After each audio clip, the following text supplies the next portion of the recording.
participants join our session across the world.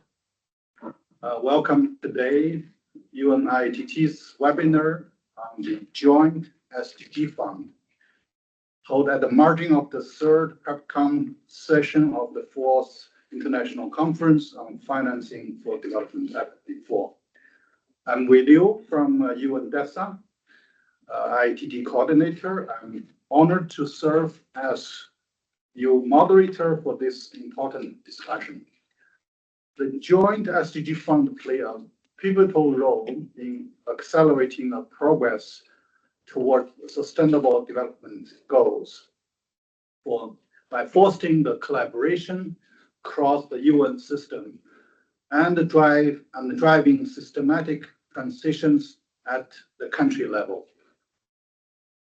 As we all know, financing and science technology innovation, STI, are key enablers of sustainable development.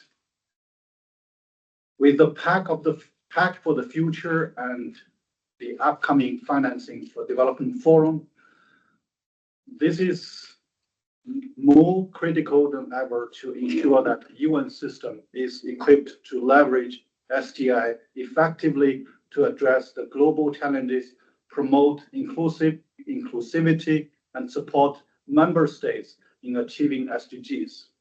Today's session will provide an opportunity to gain insight into how the Joint SDG Fund strengthens the UN country team, UNCTs, to support the governments in deploying STI for SDG achievement. Explore the fund's digital portfolio, which is active supporting digital transformation initiatives across multiple sectors. Discuss ways to enhance collaboration among UN agencies, government, and the private sector to ensure impactful and scalable SDI interventions. We have a distinguished lineup of speakers and discussants who will share their expertise and how the fund initiatives are driving transformative change. Let me briefly outline today's program. First, we will hear welcome remarks from Astra Bonini, Chief of Integrated Policy Analysis Branch at the UN DESA, and then Ms. Lisa Cubril, Director of the Joint SDG Fund, will provide an overview of how the fund contributes to the SDG acceleration. This will be followed by the presentation and zoom into a digital portfolio of the Joint SDG Fund by Ned, the head of the program of the fund. After the presentation, we will move into interactive Q&A sessions where we have our lead discussant, Alex Wang, ITU, and Laura from UNDP will present their insight. And finally, we will conclude with the concluding remarks from Anhev, head of Technology Innovation Knowledge Development Branch from TED. Throughout today's session, I encourage all participants to share your questions via chat function or raise virtual hands for floor. And we will do our best to address them during the Q&A segment.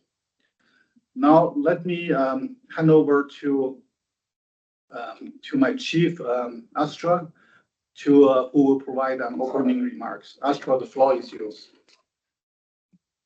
Thank you so much, Wei, and really good to see all the colleagues on the call today. The Interagency Task Team on STI for the SDGs was created as part of the technology facilitation mechanism at the beginning of the 2030 agenda. And it's really nice to see colleagues getting together through webinars like this one to do exactly what the IATT was created to do, which is to share knowledge, share ideas, try to bring about opportunities for new partnerships.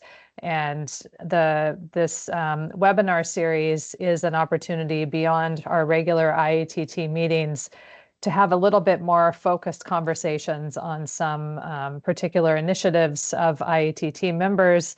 And of course, it's wonderful to welcome the Joint SDG Fund to the IATT and begin having discussions about how we can support new partnerships around the Joint SDG Fund. The timing is really crucial right now because we're just coming off of agreeing on the Pact to the Future, which does call for strengthening the UN's capacity for STI, and also specifically ensuring that these tools are available to support national governments in achieving the SDGs. And I think this is something where we can really learn from the activities of the Joint SDG Fund on how to bridge the interagency task teams sort of global convening power within the UN to support UN country teams in what their specific needs are on using STI to achieve the SDGs. So this is a really wonderful opportunity to hear some of the details about how this is unfolding for different UN country teams and how the IATT can perhaps better position to support some of that work. So really looking forward to that. Of course, we also have the financing for development conference coming up in June. And so the discussions around how to ensure that countries are supported financially in terms of the different initiatives that they want to undertake to achieve the SDGs, including in STI. This is an area that is sometimes under the radar of funding mechanisms, and yet it's so instrumental to providing solutions across so many of the different SDGs. So it really is a means of implementation that we can pay a little bit more attention to and draw attention to the potential that STI has in accelerating progress on the SDGs. So all in all, just very excited to hear from our colleagues at the Joint SDG Fund. Good to see so many colleagues joining from across the system, and looking forward to the discussions that will take place a little bit later. Thank you so much, Wei. Back over to you. Thank you very much, Astra, for your opening remarks. Now I hand over to Lisa, the director of Joint SDG Fund, to provide an overview of how the fund contributes to the SDG acceleration. Over to you, Lisa. Wei, thank you so much, Astra. Thanks for those inspiring remarks. Colleagues, really great to be here. We're really thrilled to join this IATT, a task team, and try to socialize what we're trying to do in terms of supporting all of you in your critical work to accelerate the SDGs. We are meant to be fuel in your engines, colleagues. We are a fund for you. If you don't know us yet, that's my fault, and I apologize. But you should know us, because we're meant to be supporting the entire UN development system through those amazing UN country teams on the ground. You know, it's so true. We're here at the FFD PrepCom. There's so much chatter and excitement around FFD4. What innovations do we already have around financing and localizing financing to really make the digital momentum move? We're here today to share highlights of our digital portfolio. We couldn't have done this without ITU and UNDP. We have no expertise in the fund team. We are here to really showcase and market what you do and try to bring more resources your way to do it together. So that's the essence of the fund. And task teams like this, in a way, help us meet more of you more quickly and to understand why or how we can work better together. So really thrilled to be here. I'm going to give you 4 points, and then we're going to open up the deck, and I'll do a few slides, and then I'll hand over to the team that really does all the work, because you know at the head of secretariat level, we don't do all the work. The work gets done at the technical level and in the field. So number one, we are meant to be. The joint in our name is no accident.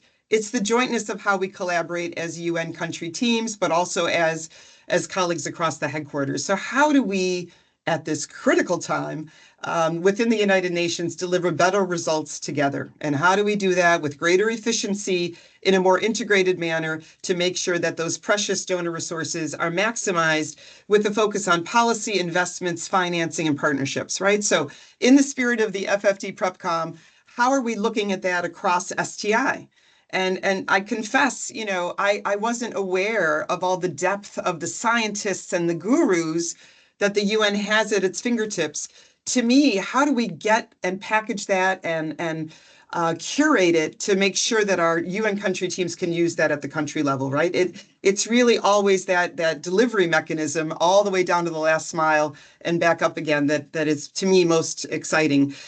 We try to keep innovation embedded inside the fund, a little bit in how we design it through all of you, right? So the calls for proposals, the way our money is programmed, is through the leadership of the agencies, funds, and programs who lead thematically in that area. So again, going back to digital, ITU, UNDP, and other agencies, joining forces to really develop what digital transformation is defined as and how we're going to finance the little that we can. And again, if we could continue to build on these momentous projects together, if there's a foothold in the STI realm to make them stronger, then we're able to maybe get closer to scale. And so that's my secret agenda. I'm looking at you as another piece of momentum that we can align with our joint programs on digital to see if there's ways we can leapfrog ahead. Naturally, we're very proud that we were mentioned in the Global Digital Compact of the Pact for the Future. It's one of our brag moments. We keep trying to advocate for this fund because we don't want new funds created. And as you know, that is a challenge we have in this increasingly challenging financial donor engaging context, right? So there is a push for a new AI fund. We want to argue that we can embed AI within the work of digital transformation at country level rather than create a new fund. We also want to make sure that we link our work on digital to food systems, to social protection and jobs, right? To some of the other flagships that we know corporately are a priority for all of us under the UN SDG, right? So as we all take that corporate leadership and try to apply it through this STI lens, how can the fund be useful? And then I guess my final point is about looking at the 6 transitions, right? I'm sure many of you may have heard about these transitions being a bit of a roadmap towards the SDGs. Is there a way that we can use STI to really give them more emphasis? And with that, I'll just open up the deck to just give you a little bit of information about our governance structure. You can see here that the strategic advisory group of the fund is led by the DSG and is joined by 5 of the top donors to the fund and 7 program countries. BRAC is our civil society observer, and we're desperately looking for a private foundation with deep pockets to also join. So we have 17 member states funding us so far. We're right about 400 million since we were created in 2019. So we haven't gotten to scale yet, colleagues, which is why our portfolios are 20, 30, 40 million at a time. How could we, is there a way that we could use the STI lens to show the innovation of the development system and try to grow this fund? As you can see, the Operational Steering Committee is led by many of you on this call: UNDP, UNICEF, ILO, FAO, UN Women, UNEP, and ITU, right? That's at ASG level. So we have your ASGs coming together regularly around how we program our funding. And then we're being given additional advice by the economic commissions, by the Global Compact, and of course, the Multi-Partner Trust Fund Office. So we, again, if you haven't felt or known us yet, then we can give you the name of your focal point and make sure that you feel that strength, and we can explore and do more of a deep dive. I'm hoping you're going to see your name on the bottom left here, which are the 32 UN entities that so far have received financing from us. The right side of the slide is just to emphasize that we are working only through integrated policy and SDG financing. So those are the 2 strands of our DNA. Our projects always have to be trying to accelerate a policy that is not only in one sector or within one mandate of the UN, but of course, a comprehensive one that can be a holistic approach that we, the UN, can offer better to government And then the same time is to be looking ahead to how we bring in the financing. And at that point, that could be unlocking World Bank money, right? As we're all looking at the IDA replenishment, which is a historical high. So how are we helping UNCTs to be an avenue for that? But it can also be blended finance instruments that are being clever with SDG bonds and other efforts that I think could be a real innovation that we could scale up much, much more. And this is my final slide. This is the fund strategy over 3 years in a snapshot. You see the 6 transitions are there in the middle with the icons. And on the left, we have the key pillars of transformation as defined by people much smarter than me. Integration. So again, how are we making sure we're bringing the best of the UN development system? How are we going beyond pilots? How are we going beyond $2 to $3 million investments, but actually trying to build those up over time and grow them out through financing? Can we work faster, colleagues? Can we work at speed, right? If ever there's a laser beam on our beloved institution, it's now. And if we don't move faster, they're going to turn off the lights. So to me, speed is a critical piece right now. How can we cut through the rhetoric, get to the right person in the right place across our beautiful system and have them focused in on the issue, which is context specific, obviously, right? One size does not fit all. And of course, it has sustainability not only in a green sense, but in a financing sense. So domestic resource mobilization, et cetera, et cetera. Enabling actions is what all of us are doing every day, colleagues. The shift in policies, the regulatory frameworks, right? If we don't have the digital policy in place, we certainly can't be building out the PPPs. But then maybe we need more attention to how to build that capacity to get us there. So how are we taking best practices? Many of you this is our work in the field every day, towards eventually that deal room. So now we've got the World Bank, we've got the EU, we've got our donors at the table, and now we've got that resident coordinator and UN country team looking at that financing mix for those interventions that eventually could be market ready, right? And then we hope we're talking to the private banks and beyond, right? So that's, again, many of you have touch points on many levels of that. That's what the fund tries to do, depending on the thematic arena, through all of you, with the focus on gender, youth, human rights, of course, leaving no one behind, and localization being a lens through which now FFD is calling all of our attention, right? How are we localizing this so that we can make sure that we reach that final step? So with that, colleagues, I'm going to pass over to Ned, who's been leading on this portfolio for the fund. And I really welcome your questions and comments and look forward to meeting all of you at the next meeting. Thank you so much. Thank you very much, Lisa. Thank you so much for sharing so much insight about the fund. And Ned? Thank you very much. Yes. Okay, over to you, please. So can we go back to the deck, please? I'm not sure who's sharing. I mean, I can share the deck as well, but I think someone's sharing. Let me share the deck, because then it's going to be also easier for me to navigate. Just give me a second. Okay, so here it is. So colleagues, we are shifting gears, but just a bit. I would first like to emphasize, Lisa already presented our basically ID card, the strategy, and she emphasized integration, scale, speed, sustainability, and also different transitions or key sectors in which we operate. So let me just first make a link with the global agenda. So first of all, we are as stated in the funding compact from last year as the UN premier innovative funding mechanism strategically designed to catalyze profound policy transformations and ignite the strategic investments essential for realigning the world on the course to achieve the SDGs. Now, the point of the funding compact is that we are a pool funding mechanism, and we are a flagship, of course, on the development side, like PBF and SURF on the other pillars. There has been a strong campaign over the years that the Joint SDG Fund is recognized also not only on the SDGs, but also in terms of the broader UN development system reform. So our kind of dual mandate is to both accelerate the SDGs, but also to bring the UN system closer together.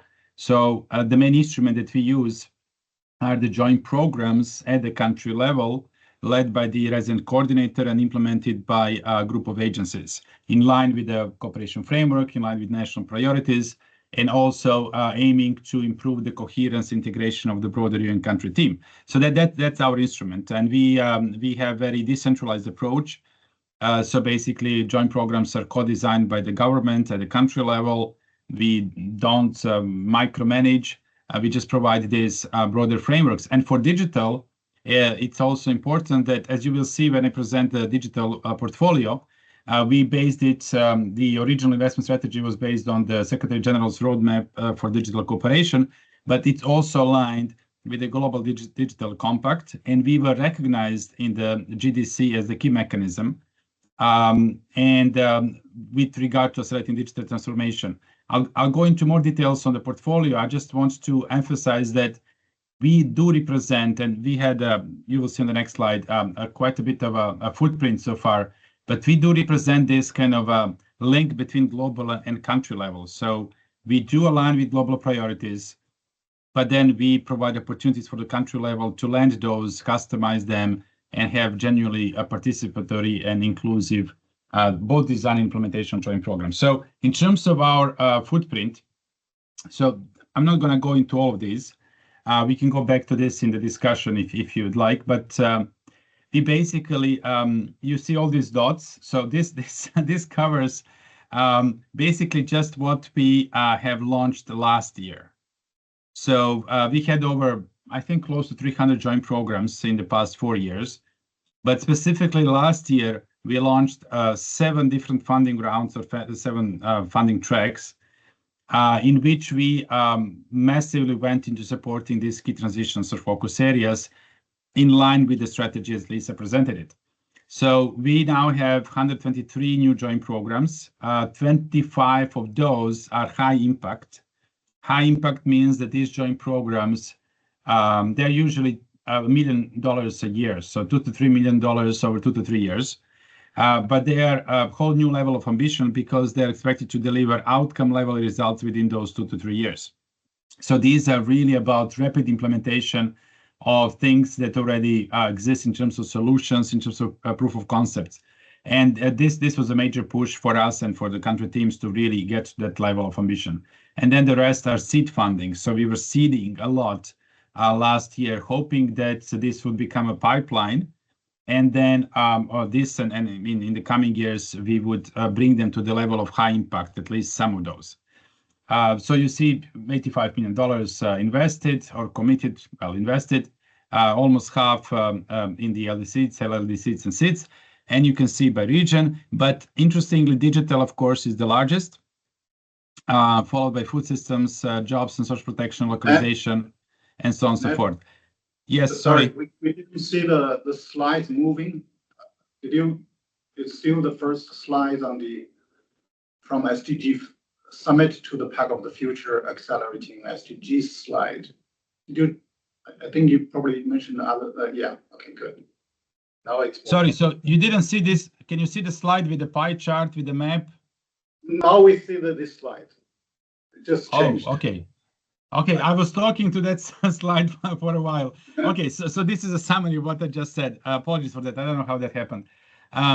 So I was talking about the number of joint programs, the investment, the footprint, and I was now starting to talk about different portfolios or funding tracks. Digital is the largest. It's supported by the European Union, Sweden, and Spain, followed by food systems, social protection, and so on and so forth. Now, it's important to emphasize that in the spirit of avoiding isolation of SDG transitions or key focus areas, preventing that they become siloed, we cross-fertilize these joint programs across the portfolios and transitions and key focus areas, which means that a large number of digital joint programs are actually also on food systems or job creation.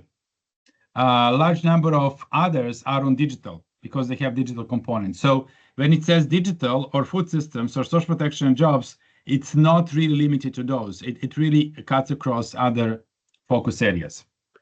Now I'm going to switch the slides. Can you see another slide just to check if this is working? Yes. Okay. So the digital transformation is one of our main portfolios. We launched the first funding round last year. And this is what I presented partially in the previous slide.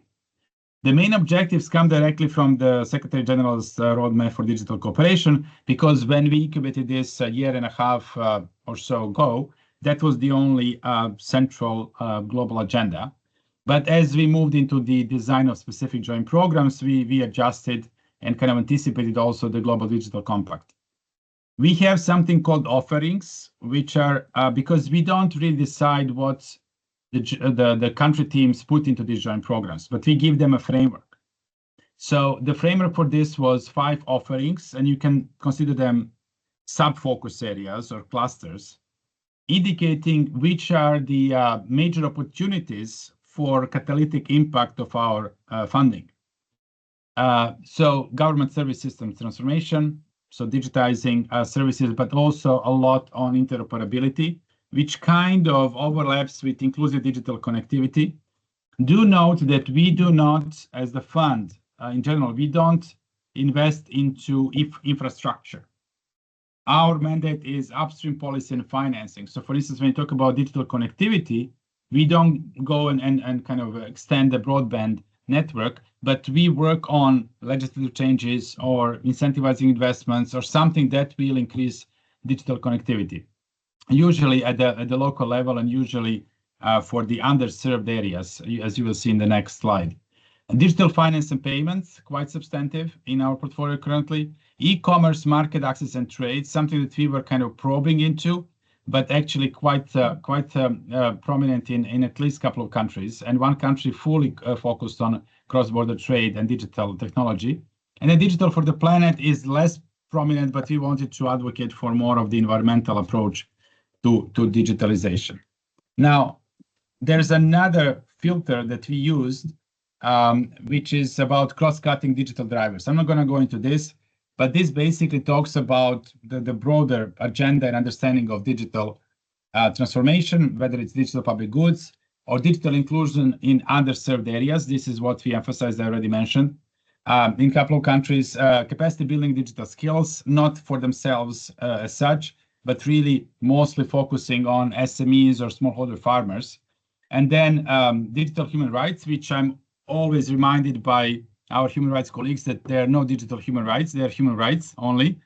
But this is to emphasize the digital aspects of human rights, but that has to do a lot with privacy, digital freedom, surveillance, and so on and so forth. Because a lot of portfolio is really on data, this becomes an essential aspect of it. Okay, so I hope you see the map. So these are the countries specifically within the digital transformation portfolios. That's our global footprint. And I'm referring only to the 2024 funding round. We are anticipating 2025 funding round this year. The idea is to have regular annual funding rounds. So you can see 13 countries in like the full square, blue square, Albania, Chile, Colombia, and so on and so forth, which are the high impact. As I mentioned, they have up to $3 million for 3 years to produce outcome level results. So when I say outcome level results, I mean within those 3 years, the lives and livelihoods of the beneficiaries will already have improved. And then the broader catalytic effect would hopefully be incubated. These joint programs have a minimum 20% of co-funding from the UN agencies involved. And usually there's like 2 to 3, maybe 4 UN agencies involved. And then their goal is to leverage at least 1-to-4 ratio in terms of financing. So to bring at least 4 times more funding, but I'll come back to this in a second. And then there's this in checkered squares. It's the seed funding. We have 9 of those. Now, in terms of the cross-cutting drivers and then partnerships and everything coming together, this whole portfolio includes over 100 government ministries and agencies involved.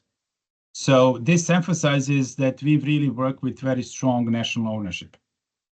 And basically, one main government partner is always a co-lead, co-implementer of our joint programs. And there's 125 partners from across private sector, civil society, and academia. Because of this emphasis on financing, we very much emphasize working with the IFIs And there's at least 30 initiatives that we are IFI initiatives or funding streams that we seek to leverage. A special emphasis on the European Union and their massive involvement through the EU Global Gateway and broader Team Europe initiatives. 100 of those across these countries. We have, as I mentioned, co-funding from UN agencies, but it also now, there's another data point. We have 18 UN agencies involved across these countries. And I have to emphasize, because it's often asked, many of them non-resident agency. Actually, in one country, one of the most promising joint programs in Rwanda is led by a non-resident agency. So it is possible for non-resident agencies to come and be involved and actually even lead. And then we expect minimum $130 million, but hopefully closer to $220 or $230 million leveraged in co-financing, which includes co-funding, co-financing, and other partnerships. Now, I have another slide, and after that, we go into the case studies. So this is more of a summary, but then, circling back to the STIs. So, as I said, we see ourselves, and I hope we demonstrated over the years, that we represent an efficient and strategic platform to connect global and country level, then local, sub-country, sub-nation. So how do we do that? We enable UN entities to align and integrate their efforts under the leadership of the RC. This is critical for the digital and even more so for the STIs, because we know there's no one UN agency that works on digital. ITU and UNEP have developed this very important model framework in which ITU and UNEP supports building the architecture, but then almost every other agency has a role in digital. And especially if you see digital as a broader enabler of everything else rather than just one of the focus areas. But we try to do that at the country level, which is much more difficult sometimes. And there are these coalitions of agencies that are often atypical. So you would have a UNCDF lead on a digital joint program, for instance. FAO also quite involved, and other agencies. And then fostering a collaborative approach, which is where these UN agencies come together. So these are not just compilation or collections of agency projects put together. There is really a strong emphasis on coherent, integrated approach. And this is our main technical criteria. So I don't want to bore you with how we identify, develop, design, and approve joint programs, but there is a very robust process. And, I think we have 11 technical criteria, and the first and foremost is coherence. And then creating these synergies that makes us, do more than individually. But this is also where the government and other partners come in. So our value proposition for digital transformation is really about inclusive and effective solutions across sectors, right? Digital as an enabler, to really go beyond just the technology. And this is what we can discuss later in the webinar. I have been involved in digital space for a while. But I was also always a bit of a critic of digital for the sake of digital, right? So yes, we increase interoperability. We do bring innovative solutions. But what does that mean eventually for socioeconomic and environmental impact? So we do try to emphasize digital economy, citizen-centric public services, resilient food systems, increase access to markets, a big deal for SMEs, smallholder farmers, to use data and digital solutions to go out and increase their access to markets, work across the border, and also tap into financing opportunities for sustainable, of course, socioeconomic growth. And we do emphasize women empowerment, gender equality so very much, because we are very proud of the way how we apply the gender marker across all these joint programs. So there are three cases that we selected from the broader portfolio that demonstrate the alignment with the broader STI agenda. And I will pass on to my colleague, Jill, to present those. I suppose we will present an overview, basic information, but definitely we would want to discuss it more with you in the second part of this webinar. So Jill, I can keep the deck on my end, Please do. And so just please come in and, okay, so I changed the slide, right? Everyone sees a new slide. Sorry, I need to keep checking. Okay, so Kenya, for you, Jill, first one. Sure, great. So Ned, you stole some of my lines, which is understandable given how much we worked together on this. But one thing I really wanted to start with is why the Joint SDG Fund in terms of STI is exciting is it really is an exemplification of why digital transformation and digital development is not just digital for the sake of digital. And the few joint program examples that I'll show, I think are great examples of this. They are examples of digital transformation to empower stakeholders to reinforce existing systems, to make existing systems and services more scalable. So enough of that. Let's go to the case studies. Go forward to Kenya, if you don't mind. Ned. Beautiful. So Kenya has titled their joint program DigiKen, and it's really about enhancing and building the digital platform ecosystem in Kenya. So they're doing this in a few ways. I'm going to hit on 3 key points for Kenya and for each example. So one way they're doing this is by expanding and also reinforcing some of these innovation hubs and like business center hubs that exist. Another way that they're doing this is they are building curriculum for creating digital policy and digital government systems, and they are instituting that curriculum into the civil servant training. One thing that I really like about this joint program is they are working together with Oxford University for this training, and they already have an existing relationship with Oxford. So they don't have to spend the whole year, getting an MOU and getting that joint certificates together. That already exists. Thirdly, in the second or third year of this JP, that training is going to be institutionalized as part of government civil service training. So when we think of, what does it mean to really scale digital transformation? What does it mean to make it systemic? I know you probably saw that on some earlier slides. This is a really excellent example of that. It's also a great example of showing sustainability because as, Ned had mentioned, and I think others have mentioned earlier as well, the technology, digitization is changing even as we are implementing. We're already talking about AI and how are we going to govern AI. And so to have well-capacitated government officials and civil servants that can start to understand those great benefits and also potential risks with technology, having them in government as they create new policy is going to be really important. I'm going to admit this person as they came on my screen. Yeah. And then finally, this JP in Kenya also builds on existing partnerships and works to strengthen some existing initiatives that are already there, especially at the local government and county level. And so we're seeing that with the underscoring and enhancement of the digital innovation hubs that are specifically targeted because they are in locations where there are more underserved communities.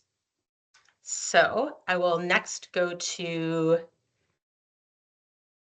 Ghana. Are we good? Oh, don't get ahead of ourselves, Ned. Yeah. So in Ghana, it is, as you might expect, a different joint program.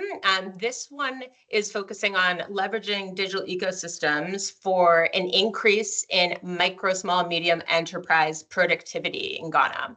So this JP really builds on some of Ghana's strengths as it is as a pretty thriving digital ecosystem, and the participating UN agencies have clearly recognized that.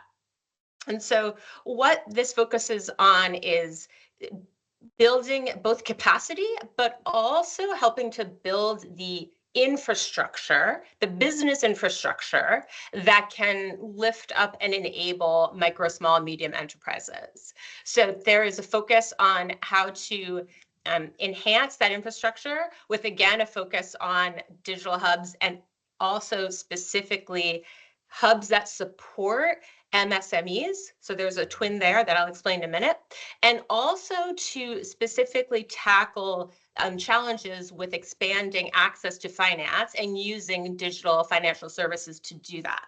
So part of one way in which this particular JP builds the overall business support system is they are looking at enhancing financial service providers and their own digitization. So their own ability to digitize and improve their operation such that they can get better at extending finance to MSMEs.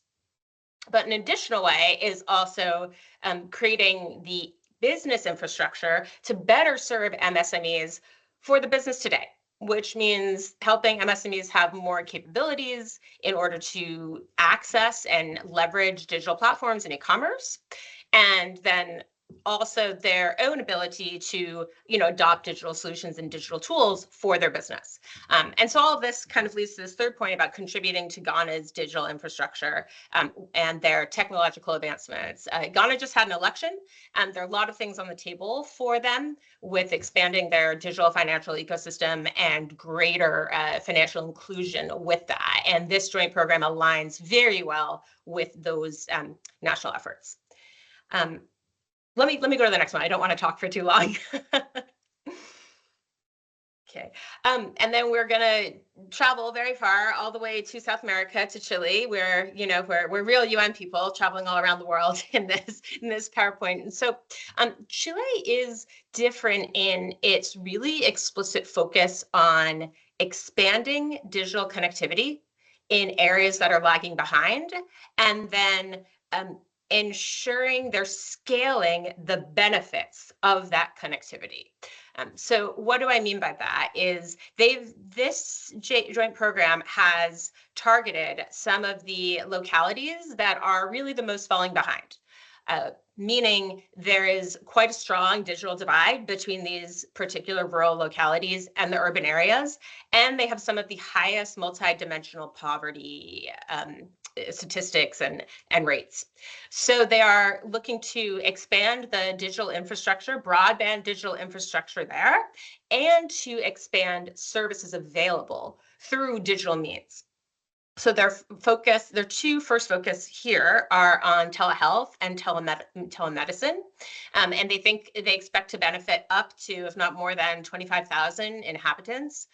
And they also have a focus on smallholder farmers and looking to make more services, both services and information on agriculture available to these regions through digital means. And that will be made possible through this first point here about expanding that digital infrastructure. So I hope I didn't speak too quickly. I want to make sure that there really is, time for questions and discussion. But one thing that I haven't spoken to, and I do want to make sure I end with, is, and this is one reason I was excited to join. I'm a consultant. Is this for me has been really excellent example of leveraging different UN agency strengths. One of the beauties of being a consultant is you get to work with many different UN agencies, and they all have different personalities and they all have different strengths. And so, as has been mentioned, there is no one UN agency for digital or for digital development, but by leveraging the different agency strengths, and I won't say forcing, I'll say disciplining them to come together in a design fashion and in the implementation fashion, we have really created a mechanism to implement digital transformation and digital development, not for the sake of digital, but for these broader impacts, and also really scaling of science and technology is what I've seen. That's it from me.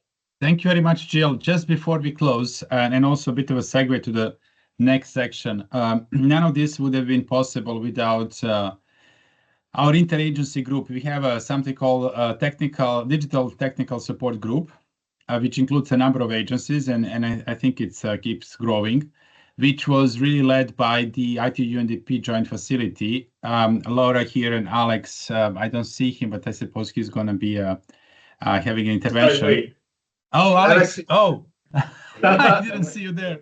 Okay. We So can't yeah, hear. so Alex and Laura and Yuping and other colleagues and really supported us thoroughly, and we made sure that this whole process of incubating this whole portfolio, designing joint programs, launching them, implementing them, is really done properly. Not in terms of just us saying it's interagency collaboration, blah blah. No, really genuinely in a participatory, inclusive manner, and very transparent as well. So I would like to thank ITU and UNDP and other agencies involved very much for this. And with that, the presentation is done.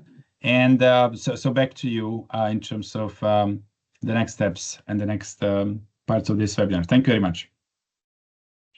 Thank you, Matt.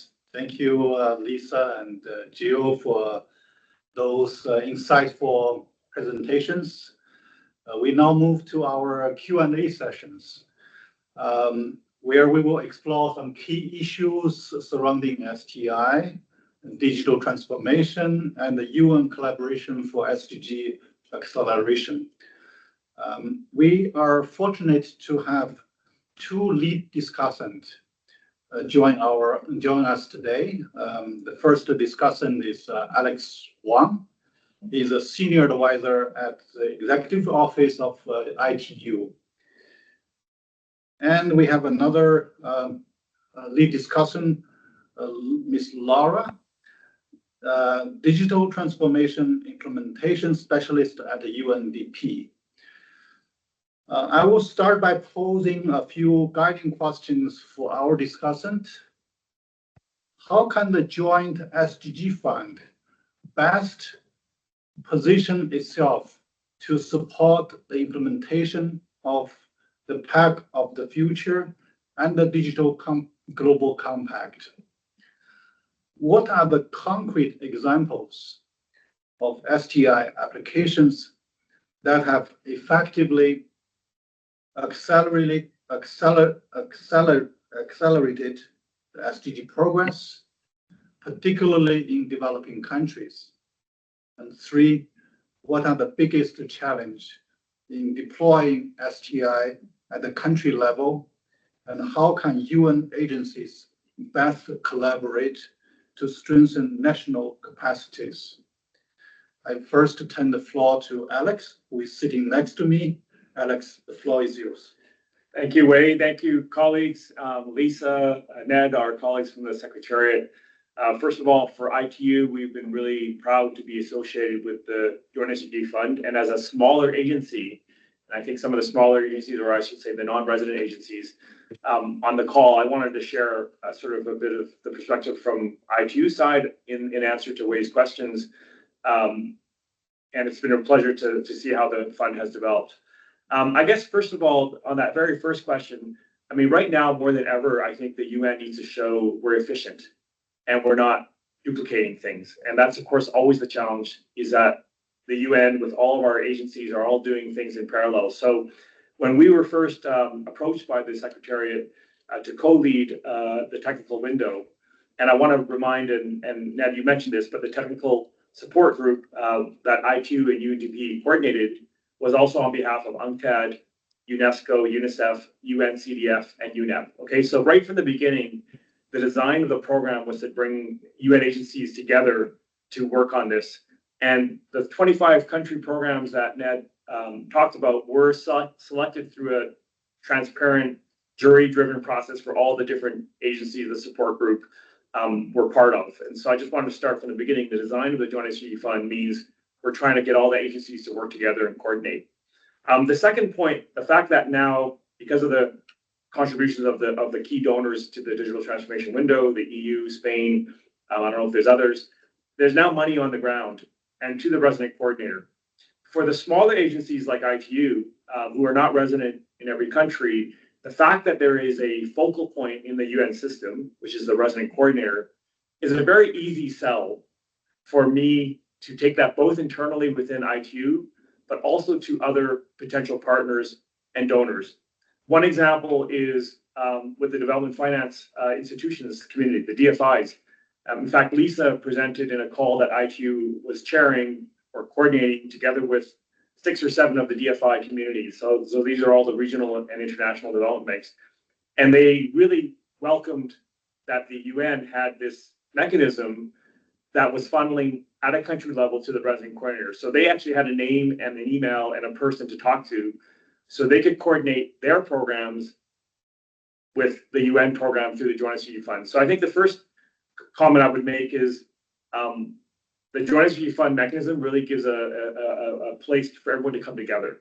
The second point I wanted to then just address in terms of how can we stimulate more partnerships and actual progress in STIs and working with all the different programs you probably all have, is I'll do a little pitch on this Partner to Connect platform that the ITU launched. Part of our engagement with the fund was that the ITU has separately created a platform called Partner to Connect, which is a pledging platform. So any organization who's doing something on digital, it could be tied to connectivity, it could be tied to digital transformation, can announce what they're doing. With the idea being, number one, I get to announce what I'm doing, and I get to get the press and the visibility tied to that. But number two, we can now matchmake. And that's the real value. And I know a lot of the colleagues on the call, your colleagues in your agencies have probably made PDC pledges. I think out of the, we now currently have 985 pledges in the system, valued at 54 billion, submitted by 460 different organizations, of which 23 of them are UN agencies. So a lot of your colleagues, if not yourself, have submitted pledges in the system. But I wanted to give an example of how, together with the Joint SDG Fund, we can maybe create the partnerships on the ground to advance the STI agenda. While the colleagues were presenting, I just went on to the screen to look at our Partner Connect portal. I'm just going to put that on the screen, Waze, just so I can show. I'm not going to do a big presentation here or anything, but I just wanted to show what I meant when I said that there's pledges in the system that we could perhaps draw on. So let me see if I can just get this onto the screen. And then, okay. So this is on the web. I think it's coming on the screen here. So this is our Partner Connect homepage. Anyone can go onto it. It's through the ITU. It's got its own website. And we launched this program 3 years ago to offer anyone to submit a pledge. And if you just scroll down to this particular page, there's a part where you can explore the pledges made. And I just went through the process. And for example, in the countries here, I just went ahead and selected Kenya, just because we were talking about Kenya as a case study. And if you just take Kenya as an example, there's already 69 pledges in our system valued at 1.7 billion, pledged by 58 different organizations that are tied to digital connectivity or digital transformation. So you can see the pledges listed here, everything from supporting digital entrepreneurship. I mean, I'm just scrolling through this from our ITC colleagues to a university in Stockholm about peer-to-peer capacity building. And you just scroll on down and you see the sort of pledges that have been made. And some of these all represent potential partnerships. So what we really want to do with the Joint SDG Fund programs and building on those 25 initial countries is, can we bring the pledgers together with the Joint SDG Fund program, which is a seed fund, maybe others on this call, so they can coordinate and maybe create some new partnerships. Because all of these pledges that you see on the screen, the 69 pledges made to Kenya represent 8 organizations who've just said that they're ready to figure out how they can implement these pledges and partner. So maybe this is maybe I'll end my first intervention just by inspiring for you to make more pledges, but also for us to then serve as that platform to bring people together. And that is the plan that we've spoken with the Joint SDG Fund Secretary colleagues that we want to do over the course of this coming year, is start holding some of these country level matchmaking discussions. Back to you, Wade. Thank you. Thank you so much, Alex. You're really sharing us concrete tools for deploying the STI at the country level. And this is really encouraging. And I'd like to hand over to Laura for sharing her insight on the and proposed some questions, which was listed in the concept note, and also we discussed over here. Laura, over to you, please.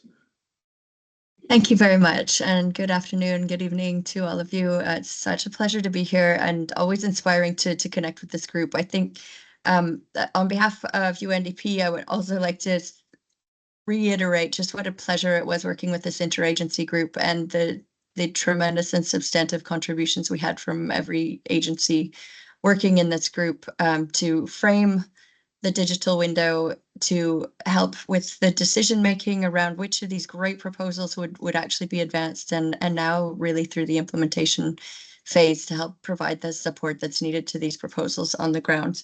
And certainly the Secretariat itself for holding us all together at times, really doing the heavy lift to ensure that all aspects of the fund get through to these countries. I would like to speak a little bit more to the latter two questions. I think, especially from more this implementation period.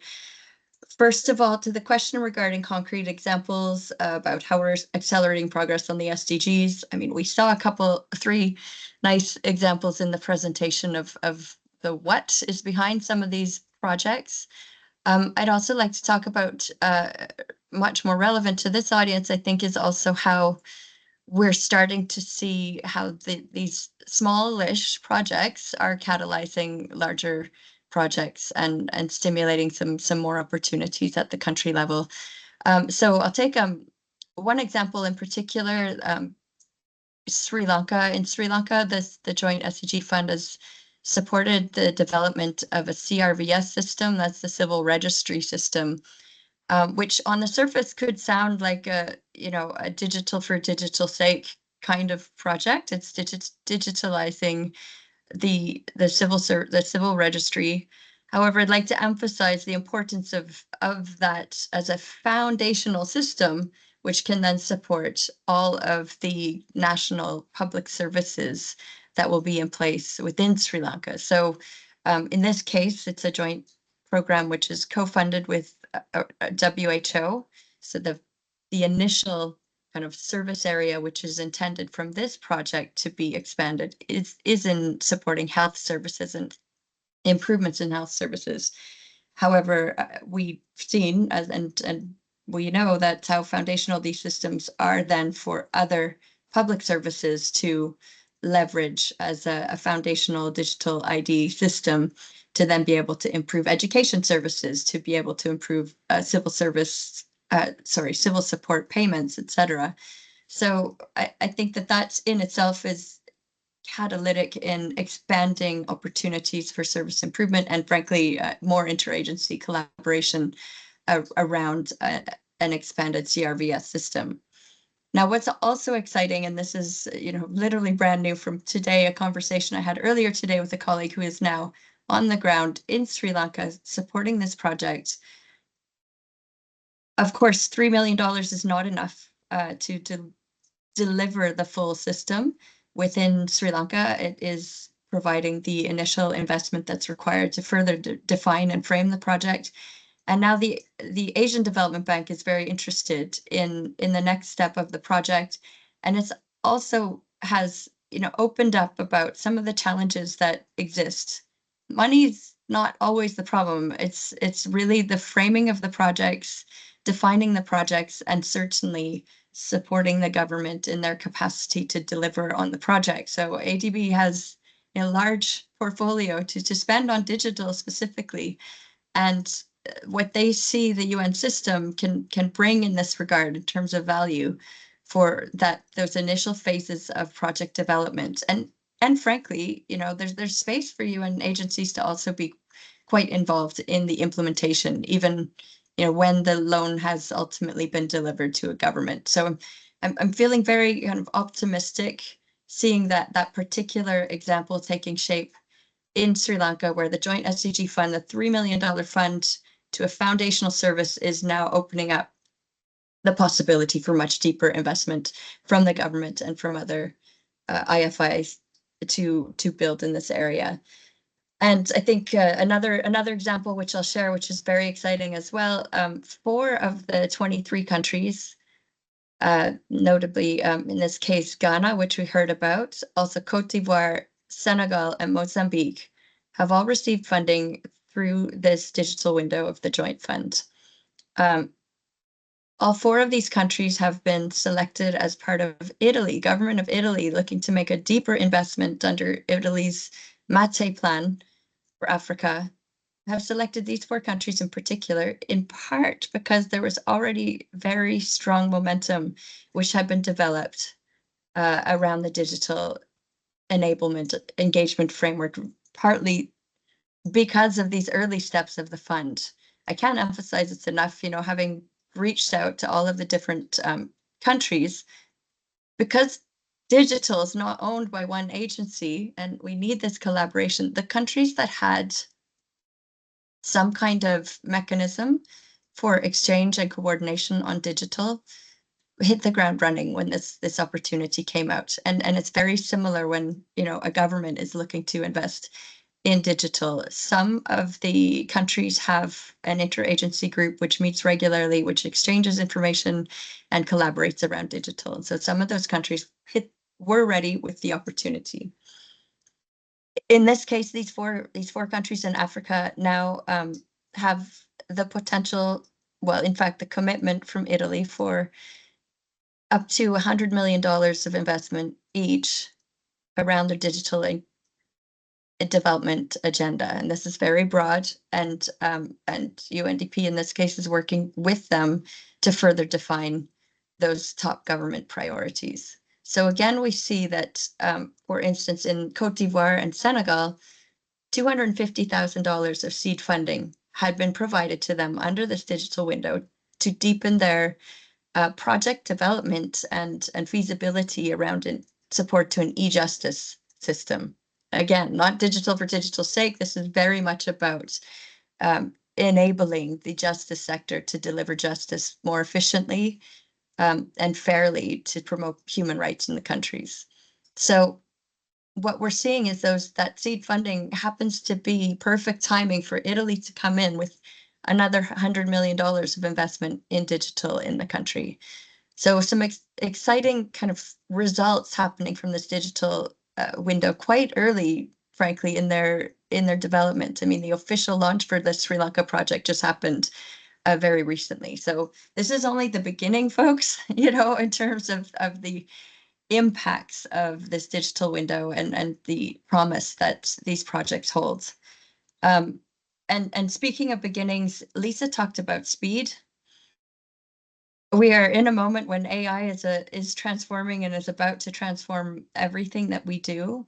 As a UN system, this is an exciting moment for us to come together and support governments to really leverage this capacity, but also to mitigate the considerable risks around this. I don't need to preach about this to any of you, but just to reiterate the importance of speed, to be there to support the governments, because this ship is coming with or without their permission. It's becoming part of our societies and the tools that we have at our disposal, and it's really an opportunity again for us to come together as an AI system, as a UN system, to support them in their efforts. I think finally I'll just speak a little more briefly on the topic of challenges. A key challenge that I see, and I touched on this briefly, is really in government capacity to implement. I've seen, large World Bank projects that governments have secured, the money's there. They might not even have the procurement mechanisms in place within government to adequately spend and safely identify, the right target support partners to deliver on the implementation of those large digital portfolios. So this is a challenge. It can also be an opportunity for us as a UN system to provide that support, but it's not always easy to get there. It's the government's, in this case, World Bank funding. So I think the challenge is also an opportunity if we can position ourselves as a UN system to help with implementation support more deliberately and more actively on the ground. I see that as one important opportunity. And the digital space is so broad and so large, where there's no need for us to be competing as agencies. I think there's tremendous opportunity for us to be supporting each other to really accelerate SDG impact as we move forward. Over. Thanks. Thank you so much, Laura, Alex. I just wonder if Ned can get quicker and Gio can just quickly react what the two lead discussants points, and then we can open up the floor. Ned, over to you and Gio. Thank you. So I think we have only 25 more minutes or even less. So we've been working so closely, Alex and Laura and us, that I do not really have much to say because it's all aligned. And I'm really happy that it took us a bit. Like I think it took us 6 months or two to kind of develop the investment strategy for the joint SDG fund digital transformation. But actually, this was at the time when ITU and DP were also kind of upgrading, polishing, concretizing their own approaches. So I really nothing additional to say. Maybe to leave more time for other colleagues to come with the questions. Honestly, I didn't check the chat, so if there's something in the chat, maybe we can address that moving into the Q&A. That's true. There's a question coming from UNCTAD colleague Dimo. He wasn't able to sit through the session, but he posted some comments with regard to the STI policy, which potentially can stimulate the demand on the innovation, particularly on the ground. So I don't know if colleagues, you, Ned and Gio, and also Alex, Laura, to share some of your insight. But of course, the floor is open. Any colleagues open to all audience? Anyone who would like to make an intervention and just raise your hand virtually or post your question in the chat. But maybe you can first react to the comments made by Dimo from UNCTAD. Actually, maybe I'm reading it wrongly, but I don't see necessarily a question. It's a broader comment. In general, so maybe I can just clarify. I think I tried to emphasize that when we talk about digital, we don't really talk about digital per se, right? It's not only about the technology. So our entry point in designing these joint programs is really about where's the greatest catalytic impact. And what Dimo indicated, some of these things actually are in our joint programs. But it's really about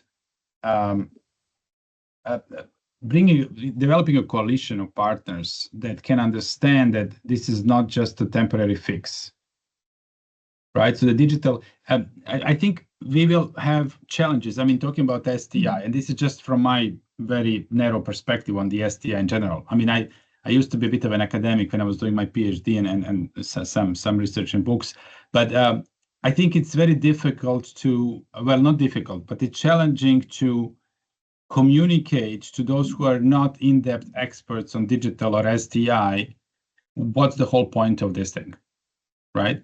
So to talk about interoperability or talk about investing more in science or innovation, I mean, these are maybe good news bites, but then the question is always, so what? I used to before, in my previous life, I used to work in Uganda with UNCDF on a project which was really, my role was to help them explain to a donor what's the purpose of a second generation of digital technologies that enable this and that, right? So I think our offering in general to the countries is to figure this thing out by themselves, but really looking into the broader socioeconomic impact. Well, making sure that the most advanced technology, and when I say technology, innovation, science, we really look into very pragmatic approaches. We do work with academia a lot, but we are not investing so much in science as such, right? We are not investing in innovation in terms of innovation per se. Our high impact joint programs actually would preferably build on STI that has happened before we came with our funding. and that our funding is actually very rapid execution of what has been incubated, developed. There was a proof of concept, that there was, innovation already kind of happening before we coming with our funding, at least for this current approach with the high impact countries. Over. Thank you so much, Nat. Yeah, precisely. I think what your comments is addressing the concern in terms of digital transformation. What my reading on the chat is basically how the SDG fund can potentially also looking into, apart from the digital activities and portfolio you presented, and also cases and also the lessons learned. There's a context of the STI in general, STI for SDGs. It's broader than digital, and it's also broader than the current focus, but more on this broader STI scope. The STI policy is one of the elements which actually cultivate the ecosystem, generate the demand for STI essentially. So this is one area DESA is also working on, and to stimulate more on the ground the capacity from the policymakers on basically coming up more STI friendly policies. So these are the things we thought that maybe we can also discuss with colleagues to work out some of the program which prepare some of the fundings for this kind of activities. So, but this is my superficial reading from my from the colleague posted in the chat. But I leave it to colleagues, Nat, Jill. I saw Jill also respond in the chat. Maybe I don't know. Alex, yeah, you don't have any colleagues want to come in for further comments. Laura, you want to please feel free to come in to raise the questions and comments.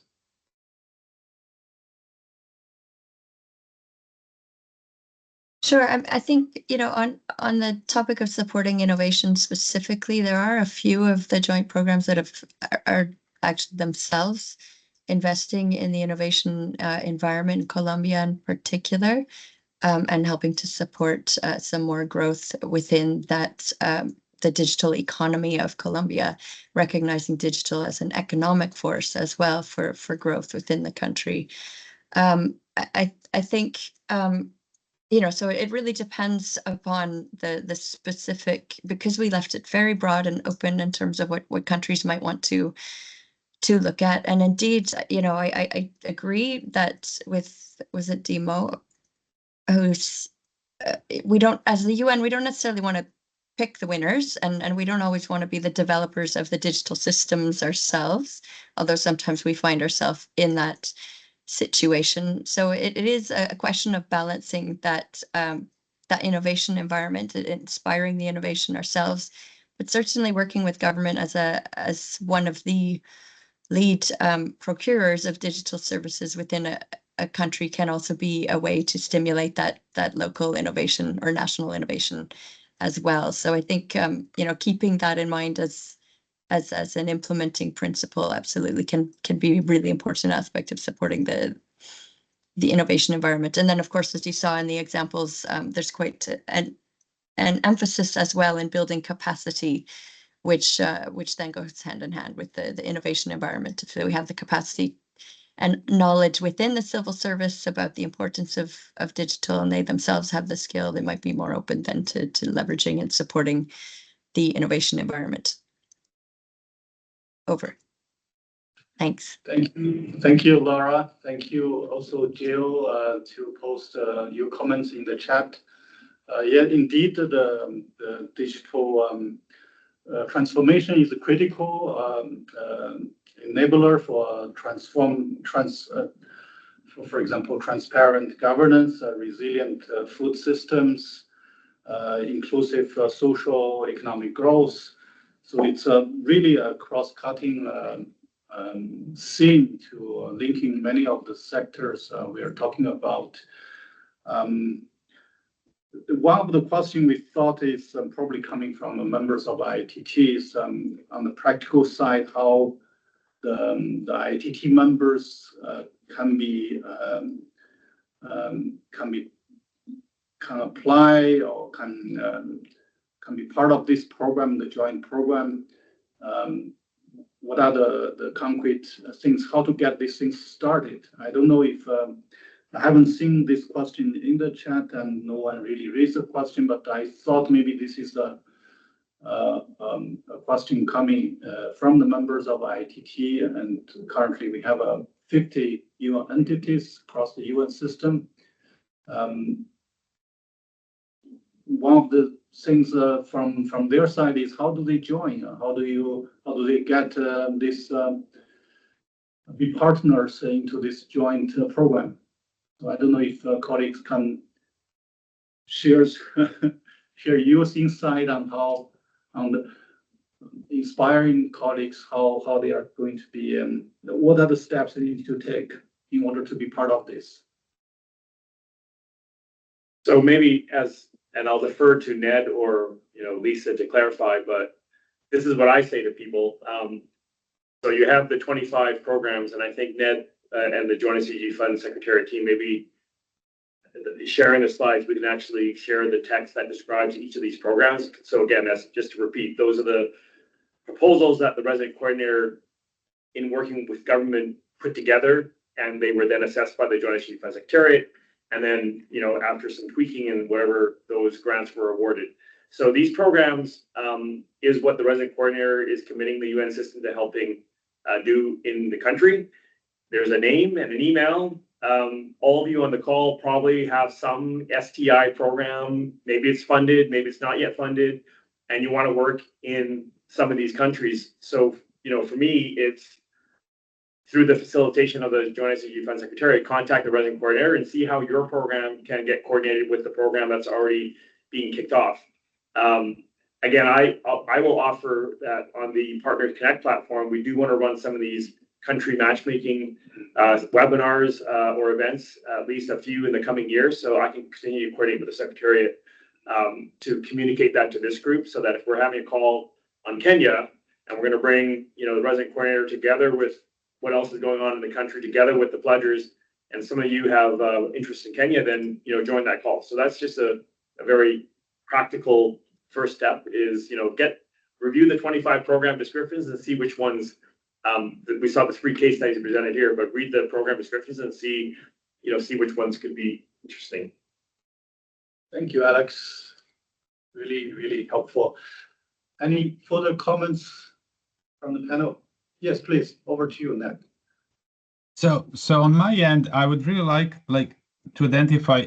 First of all, I fully support what Alex said. I mean, that's why I think we mentioned the word platform, which is very dear to my heart. I think it's much more than people usually think it's a platform. So that we are a platform. So it's all these joint programs. They are an entry point. And we hope that as they go through implementation, they build new partnerships. They connect more of the dots. And I'm not 100% certain, I'm going to make an assumption that is maybe completely wrong, but that if someone sits in a country office in one of your agencies and sees a digital joint program, and you engage with that person on STI, that they would put the two together. So I think more of the guidance from this group on how to land global thinking, global agendas, global priorities in a very practical, programmatic, technical context at the country level, either through your own agencies or through this group or both, I think that would be really useful. So for instance, if we would start a new funding round and we say, okay, so that funding round should have certain aspects of the STI.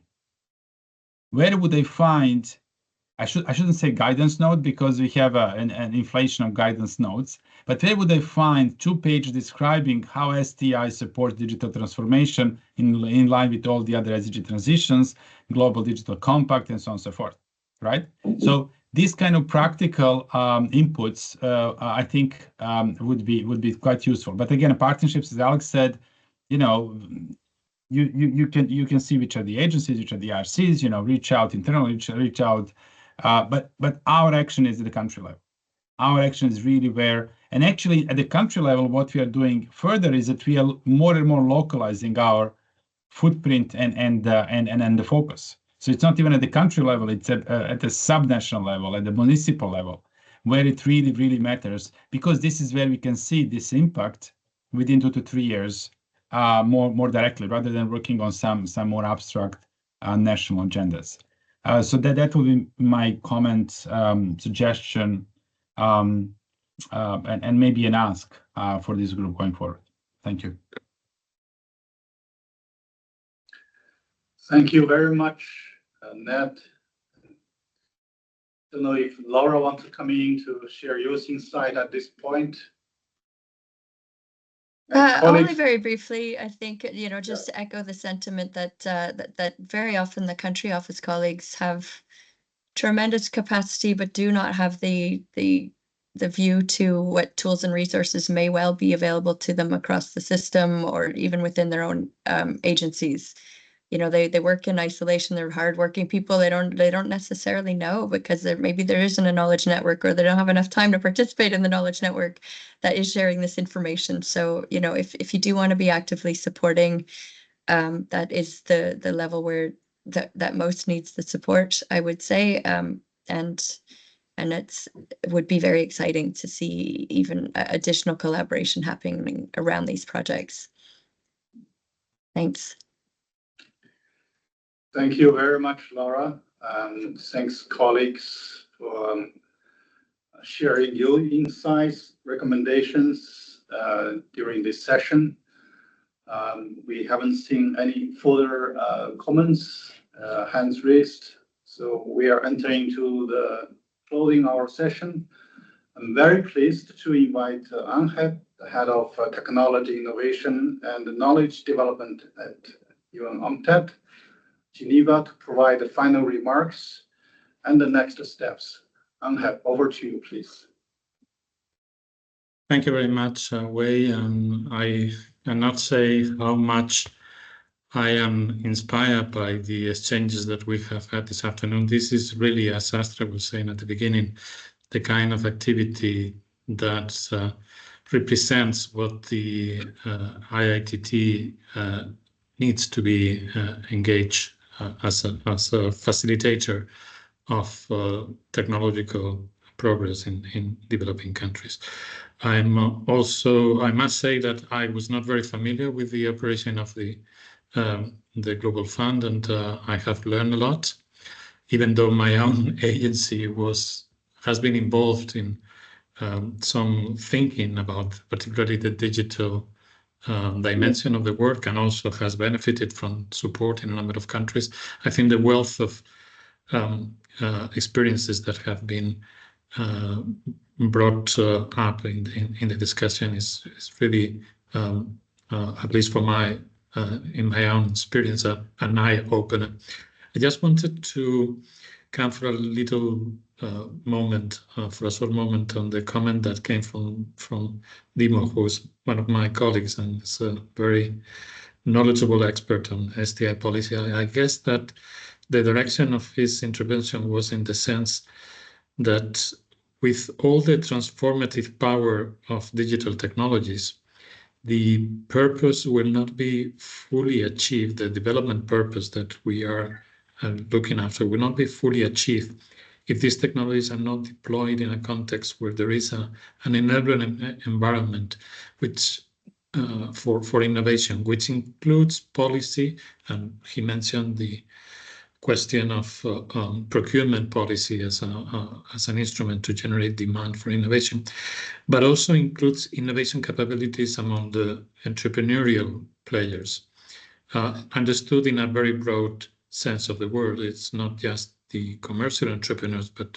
it can also refer to social agents who are engaged in a process of meeting demands from their communities. And it is in that sense that we need to make sure that our efforts result not only in the deployment of digital technology, but also in the enhancement of innovation capabilities and in the strengthening of the innovation system. And I think reading the comments that some of the colleagues have put in the chat, I think we are more or less aligned in that direction. So I don't want to hold you anymore, and just want to congratulate everybody who participated for the very interesting exchanges, and invite the members of the IATT to engage even more actively and more substantively in the activities of the fund, which is, and I take here particularly responsibility for that. I think for agencies like ours who are not present in the vast majority of the countries, were not present in the field, is particularly important. So thank you again to everyone, and I wish you a very good rest of the day. Thank you so much, Angel, for concluding remarks. Before we finally close the meeting, I pass over to Alex, who has an announcement. Over to you. Thank you, Wade. So I'm here in New York because as part of the FFD4, ITU, together with the governments of South Africa and Brazil, are co-hosting a side event at 3 o'clock today on building the business case for increased connectivity, the social economic impacts of digital infrastructure investment. So please come if you can. We're in room CR8. There's some tough competition I can see on the other side event program, but if anyone wants to learn more about digital infrastructure investment, please join us. I'll be here. Thank you. Thank you so much, colleagues. We look forward to see you next time. Thank you. Bye-bye now. Thank you very much. Thank you. Thank you. Bye-bye. Bye-bye. Thank you.